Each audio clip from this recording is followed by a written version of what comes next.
Well, some important breaking news now coming in. We've got details of the Directors General of Military Operations of India and Pakistan speaking and what happened.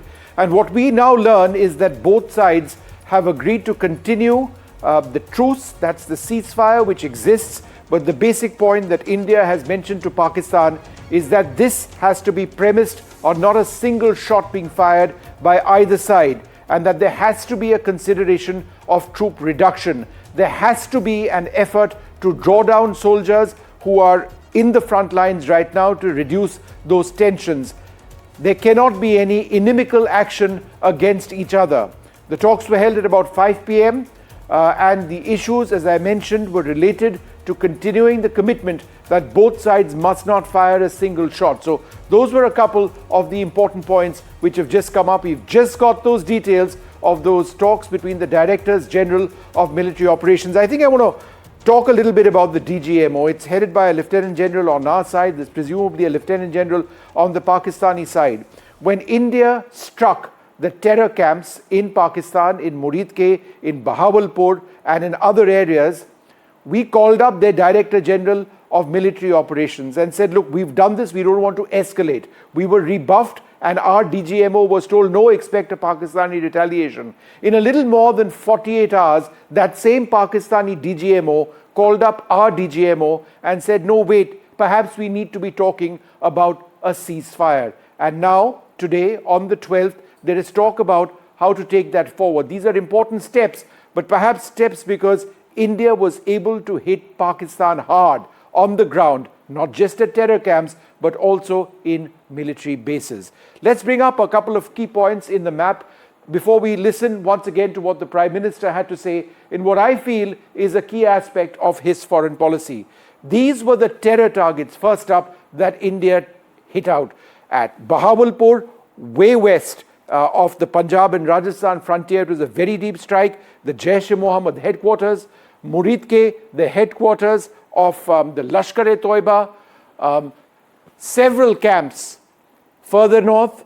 These are shallow, these are just across the line of control, but these were all struck by India, all right? Now, what happened afterwards is what we know about, is the military strike. So let's bring out the military strikes which India conducted on Pakistan when they decided to come in. And I just like you to focus for a moment, because we've not really spoken about this enough, on this Malir cantonment, right? Focus, zoom in right over here on Malir cantonment. What is Malir cantonment? In one word, Karachi. That's right. The key point over here is that for the first time since the 1971 war, India has struck Karachi in addition to other places. If you can zoom out and come back to me, I'd like to mention that it's not just Karachi which has been struck. And remember, in 1971, the Indian Navy had a huge role to play when we hit Karachi harbour. We've hit them again in Karachi, but we've also hit targets in the Lahore area and indeed in the Rawalpindi area as well. The Noor Khan Air Base, Murid Air Base, Pasroor, places in Lahore, Chunia, some of these were radar sites, some of these were command and control sites. Sargoda, a very important center of the Pakistani Air Force.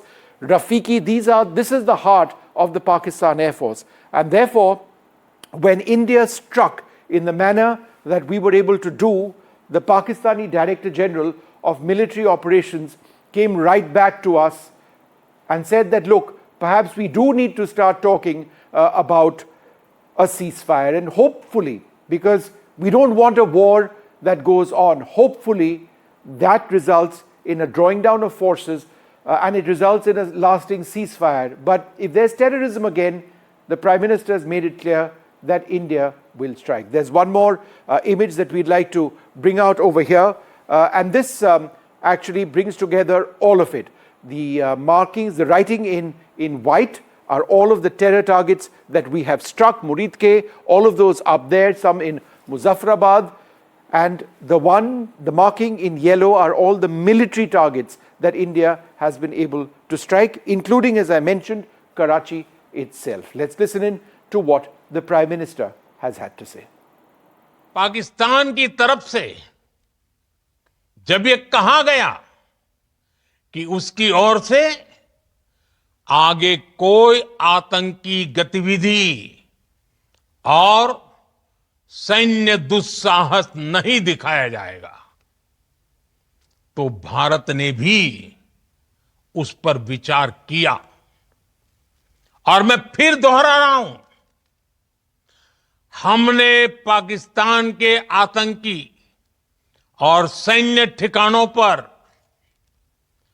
अपनी जवाबी कार्रवाई को अभी सिर्फ स्थगित किया है। आने वाले दिनों में हम पाकिस्तान के हर कदम को इस कसौटी पर मापेंगे कि वो क्या रवैया अपनाता है। ऑपरेशन सिंदूर ने आतंक के खिलाफ लड़ाई में एक नई लकीर खींच दी है। एक नया पैमाना, न्यू नॉर्मल तय कर दिया है। पहला, भारत पर आतंकी हमला हुआ तो मुंह तोड़ जवाब दिया जाएगा। हम अपने तरीके से, अपनी शर्तों पर जवाब देकर रहेंगे। हर उस जगह जाकर कठोर कार्रवाई करेंगे जहां से आतंक की जड़ें निकलती हैं। दूसरा, कोई भी न्यूक्लियर ब्लैकमेल भारत नहीं सहेगा। न्यूक्लियर ब्लैकमेल की आड़ में पनप रहे आतंकी ठिकानों पर भारत सटीक और निर्णायक प्रहार करेगा। तीसरा, हम आतंक की सरपरस्त सरकार और आतंक के आकाओं को अलग अलग नहीं देखेंगे। पाकिस्तानी फौज, पाकिस्तान की सरकार जिस तरह आतंकवाद को खाद पानी दे रहे हैं, वो एक दिन पाकिस्तान को ही समाप्त कर देगा। पाकिस्तान को अगर बचना है तो उसे अपने टेरर इंफ्रास्ट्रक्चर का सफाया करना ही होगा। इसके अलावा शांति का कोई रास्ता नहीं है। भारत का मत एकदम स्पष्ट है। टेरर और टॉक एक साथ नहीं हो सकते। टेरर और ट्रेड एक साथ नहीं चल सकते। और पानी और खून भी एक साथ नहीं बह सकता। मैं आज विश्व समुदाय को भी कहूंगा, हमारी घोषित नीति रही है, अगर पाकिस्तान से बात होगी तो टेररिज्म पर ही होगी। अगर पाकिस्तान से बात होगी तो पाक ऑक्युपाइड कश्मीर, पीओके, उस पर ही होगी। ऑपरेशन सिंदूर के दौरान दुनिया ने पाकिस्तान का वो घिनौना सच फिर देखा है, जब मारे गए आतंकियों को विदाई देने पाकिस्तानी सेना के बड़े बड़े अफसर उमड़ पड़े। स्टेट स्पॉन्सर्ड टेररिज्म का यह बहुत बड़ा सबूत है। हम भारत और अपने नागरिकों को किसी भी खतरे से बचाने के लिए लगातार निर्णायक कदम उठाते रहेंगे। साथियों, युद्ध के मैदान पर हमने हर बार पाकिस्तान को धूल चटाई है और इस बार ऑपरेशन सिंदूर ने नया आयाम जोड़ा है। हमने रेगिस्तानों और पहाड़ों में अपनी क्षमता का शानदार प्रदर्शन किया और साथ ही न्यू एज वॉरफेयर में भी अपनी श्रेष्ठता सिद्ध की। All right, and you can listen to that entire speech of the Prime Minister at 9:30 p.m. In a little while from now. Joining us now, Ambassador Dilip Sinha, Major General Yash More, Air Marshal VPS Rana, and Sandeep Shastri and Sajjan Kumar will help us analyze the significance of these remarks. Air Marshal Rana, let me come to you first. How are the remarks made by the Prime Minister directly linked to the ability of the Indian Air Force in sending out a strong message by carrying out very precise targeting and strikes of a number of Pakistani air bases? How have those strikes ultimately boiled down to what the situation presently is? Thanks, Vishnu. First of all, I think in this entire Op Sindoor, the messaging and symbolism has been very, very perfect, right from day one when we chose the name until this day when the Prime Minister delivered that address of his. He was as precise as probably the Indian Air Force strikes were. Very straight, hard-hitting, to the point, precise. So I think in that 15-minute address, he just summarized our entire strategic mindset, our entire capability, and our intent for the futuristic warfare or futuristic response, so to say. As far as the Air Force actions were the objectives that were given to us, we have done from day one. It has been a very, very graduated response. All the time, it has been to send a message across that you need to just stop here. First selection of you covered that in a great detail, those 9 targets are very, very carefully chosen. Every single target of that had some signature of past in it, and Prime Minister linked it with the global terrorism. Those all 9 were very, very carefully chosen, and very precise attack was done on. And thereafter, when Pakistan did not stop, they came next. Then even the next one was also very calibrated, only to the air defense system, only to the radars. Again, not going to the larger military infrastructure. But again, that message again was not taken. And then they attacked all our civilian targets and also our airfield. And we were left. I want to go across to Ambassador Sinha as well. I found the other key point that the Prime Minister mentioned was on nuclear blackmail, where he said quite clearly that, look, we won't live under this threat of nuclear blackmail. Again, I think that's one of his strongest statements. What's the significance of that? It is very significant because all this while, not only Pakistan, but the entire world has been saying that these are 2 nuclear power states, and any action by India will result in a nuclear encounter between the 2 countries.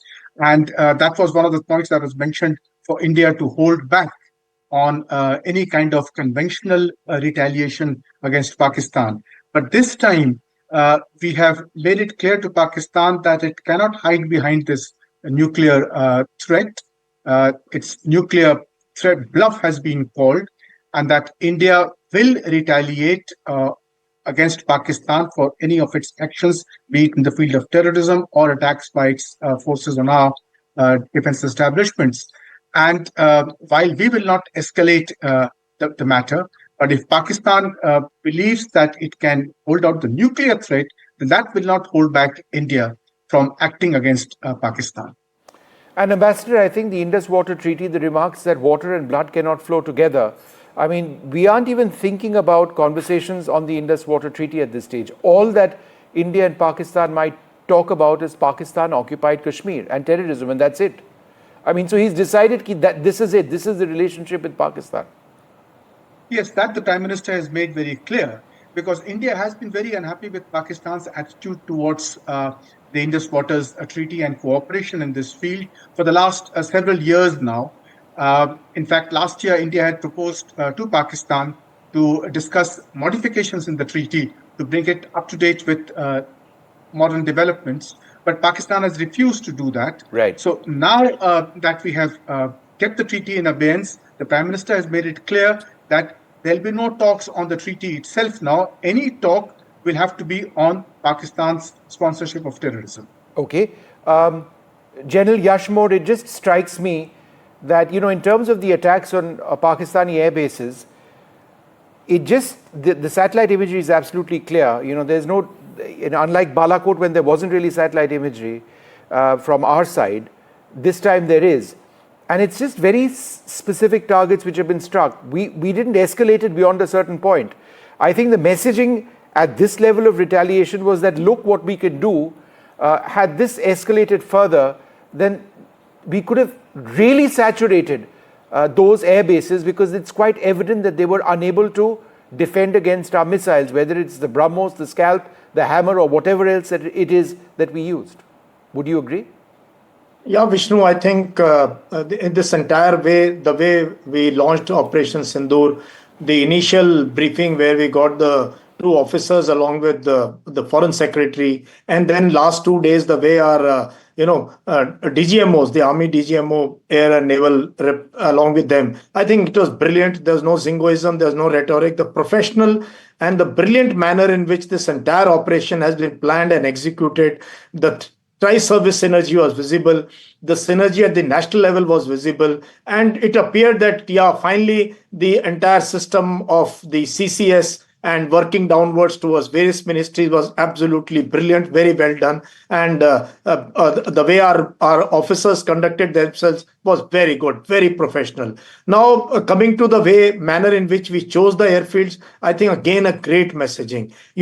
Hitting into the desert sector of southern Sindh, hitting Malir cantonment where 5 corps of Pakistan is situated. And I must tell my audience that if a decision in any future war we really have to seek, it has to come in the desert sector. There are open spaces there, and that is where the might of the Indian mechanized forces, along with our Air Force and the Navy, only theater where the Navy, Air Force and Army can really bring its entire might and make Pakistan come to its knees, will be in the southern sector. So that is why it conveyed many things. It conveyed the messaging was very clear, signaling was very clear, choosing of targets were very clear. So hats off. And seeing at the Jacobabad and Malir being hit, pinpoint hit by our weapon systems, by the Air Force, and showing it to the world, I think that is where in the escalatory ladder, we retained the initiative. Vishnu, is very important when we go proactive. Part of our proactive strategy is to hit hard and then hit harder and continue hitting harder in the escalatory cycle. Don't let the enemy recover from where we've started. But when we caused, there was a pause, which the Prime Minister said it is a pause in Operation Sindoor, I think coming on our own terms, and it largely conveys this message to our Indian audience as well as to Pakistan very, very clearly. Vishnu. All right. Sandeep Shastri, we've spoken about so many aspects of India's foreign policy. But in terms of what the Prime Minister said today, wouldn't you say that over the last so many years, we've seen so many strands of India's foreign policy, this could actually be one of the defining hallmarks of India's foreign policy in terms of where we stand against the fight for terror, how we will walk the talk, and the message to Pakistan. This is a more assertive India militarily and diplomatically than we've seen in our history. Would you agree? Would you agree, Sandeep Shastri? Vishnu, you have made the point extremely succinctly. I would expand on that in 3 important terms. Number one, if you look at the Prime Minister's speech, it was a clear message at 3 levels. It was a message back to people at home as to what we have been able to achieve in the last week. Secondly, clearly it was a message to Pakistan in terms of what they can expect us to do based on what they have already seen happening. And thirdly, I think most importantly also, it was a message to the entire world that, and this was towards the end of the Prime Minister's speech, we have this reference to the world and the fact that the world would have seen how we can protect our interests. So I think for me, the first important calibration comes in this multiple messaging that speech had.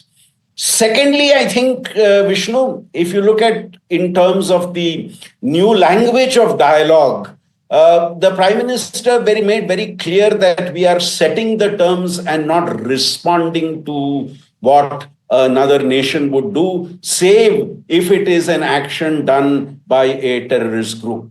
Let's also remember, Vishnu, there was some talk once the ceasefire was announced that when we could have struck more, we have taken a step back. I think the Prime Minister was addressing that point also when he said Operation Sindoor has not concluded, but then there is a pause to it. And depending on actions which happen in the future, we could still see things taking place. Third and last, Vishnu, I think if you look at the terms of dialogue, you see a new language of politics, new language of dealing with Pakistan, which is coming into play. There is distinctly a different approach to Pakistan. The whole question of only two unfinished businesses, the wiping out of terror and the recovery of Pakistan-occupied Kashmir. Now that has been made very clear. And the wonderful playing with three words that no talks when there is terror, no trade when there is terror, and the whole question of no sharing of water when there is spilling of blood. I thought all these 3 points are reflective of a changed way of dealing with our neighbor and a changed way of defining and deciding the contours of international politics from India's perspective. Sajjan Kumar, a debate, it's unfortunate in a sense that there would be a political debate in this country, but it appears to be unfolding now with Jairam Ramesh asking questions on whether what the ceasefire agreement that was signed had to do with Donald Trump and his statements. The US president in the last little while has said, if you stop it, we'll do trade. In other words, if India and Pakistan stop the fighting, we'll do trade. If you don't stop it, we're not going to do any trade. Nobody has used trade like I do. And so the Congress party is asking questions about this. So my question is twofold. Number one, the US may have had an important role, but the sense that I get is that it was because Pakistan felt that its military operations against India couldn't be sustained, given the fact that they were unable to hit their targets on our soil, that they decided that, look, they need to step back, number one. And number two, isn't it rather strange for the Congress party to be raising this now at a time when the wounds are still so raw? Yes, Vishnu, that's very unfortunate, particularly at a time when India and Pakistan were just in the midst of the war. And like Operation Balakot, this is also the time wherein the opposition, primarily the Congress, is trying to question the credibility of the entire operation, military operation, by questioning the government of the day. And that's why this inability to differentiate between a government and the state and their interest, something which is quite unfortunate. Why? Because remember, there is something which is a Twitter war, and we are not the experts. When ceasefire was announced and Trump's tweet came, certainly because it was a war, conflict going on, and there was a desire among a collective desire among the Indians to see Pakistan being punished more and more. So initially there was a bit disappointment, and that was a generic sentiment. But now that the dust has been settled, Pakistan has not denied that their DGMO has reached out to India, and there are credible evidences, satellite imagery and everything that you have shown, and that's very obvious. The collective, there is a collective satisfaction among the Indian, and from the bottom perspective is, remember, that people are going to like that India has crossed the Rubicon from defensive offense to offensive defense. And for the first time, blood and water cannot flow together. That is a new normal. And that is why this time it's going to, entire nation is going to be satisfied that India has moved into the offensive defense strategy, wherein you will enter and target the enemies and terrorists, even if they are across the border. And we are not going to be blackmailed. At this juncture, when entire opposition, and in fact, what is surprising that many politicians like OSC and others, you see, their conduct has been quite kind of worthy of the applaud. And at this particular time, when Congress leaders are seeing these things in terms of political pettiness, maybe out of the fear that these actions are going to give the ruling party some political advantage. If that is the concern, this is not the time, certainly, and that's a very unfortunate development, because as a generic feeling and looking from the bottom up as a generic citizen, we do feel that the collective psyche is now extremely satisfied, because we do feel that India has entered really into a new normal of offensive defense, wherein you won't take actions only when you are struck, and only when it is compelled upon you, you will take the preemptive measure and go inside the territory of your most dreaded neighbor. Yes, Vishnu. Right, Ambassador Sinha, final word to you. I find the remarks of Donald Trump bizarre. Frankly, at this stage, when there's so much to suggest that India hasn't been blackmailed by Pakistan, and while America, the close strategic partner, all that is great, but I don't necessarily know or believe that it was because of America's pressure that we stopped this. What is your sense? Well, you said it, Vishnu. Trump's behavior is bizarre, and his tweets are even more bizarre. I don't think we should pay too much attention to them. What is important is that it is the Pakistanis who approached the Americans and asked them to intervene. The Americans, when they told us, we said that it has to be the DGMO who must call and offer whatever he has to offer. And it's then that DGMO called our DGMO and then offered a truce. So while, yes, the Americans did play a role in the sense that the Pakistanis approached them for help, but it was eventually our firmness in the matter that ensured that the understanding on a ceasefire came after a proposal was made by Pakistan to our DGMO, who accepted the proposal. And that is how this came about. I don't think the idea that all night American diplomats were talking to various people, I think it's more accurate to say that our forces were blasting various installations in Pakistan that led to Pakistan accepting that it could not continue the war any further, and it had to ask for ceasefire, but it won't approach us directly. It asked for American intervention, and it was then that they were told to come to India directly. Well, we're going to play out the speech of the Prime Minister now. Let's listen in. I'd like to thank you all very much for being with us. We'll take a short break and come back with a very hard-hitting address by the Prime Minister. Stay tuned.